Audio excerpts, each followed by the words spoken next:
শুধুমাত্র সুন্দরভাবে আল্লাহর কাছে হিসাব দিতে পারবে।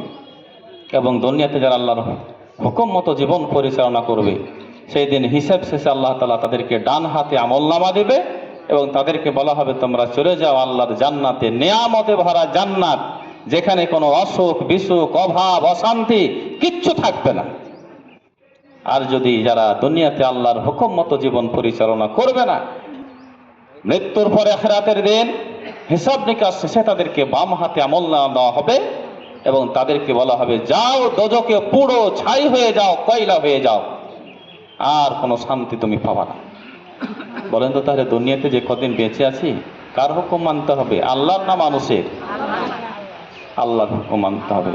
প্রিয় ভাই বোনেরা এবং মায়েরা, জামাত ইসলামী এদেশে জীবনের সর্বক্ষেত্রে আল্লাহর আইন, আল্লাহর বিধান, কোরআনের বিধান চালু করার জন্য কাজ করছে। আর জামাত ইসলামী ছাড়া যত দল আছে তারা সকলে নিজেদের নেতারা নিজেদের ইচ্ছামতো আইন তৈরি করে আমাদেরকে পরিচালিত করছে। বলেন তো সেই মানুষের আইনটা ভালো না কোরআনের আইন ভালো? জামাত ইসলামী সেই কোরআনের আইন প্রতিষ্ঠার জন্য কাজ করছে। আপনারা কি কোরআনের আইনের পক্ষে থাকতে চান?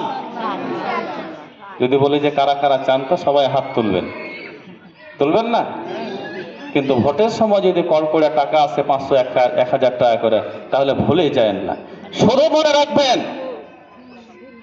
আপনার এই 500 টাকা দিয়ে যদি একজন অসৎ প্রার্থীকে আপনি মতামত দেন, ভোট দেন, আর সে নির্বাচিত হয়ে কোটি কোটি টাকা লুটপাট করে খাবে, আর যত গুনাহ হবে সেই গুনার ভাগীদার আপনাকেও হতে হবে। এই জন্য খেতে যেহেতু মানুষ দেয় না, মানুষের কাছে টাকা নিয়ে ভোট বিক্রি করবেন না। রাজি তো সবাই ইনশাআল্লাহ? প্রিয় উপস্থিতি,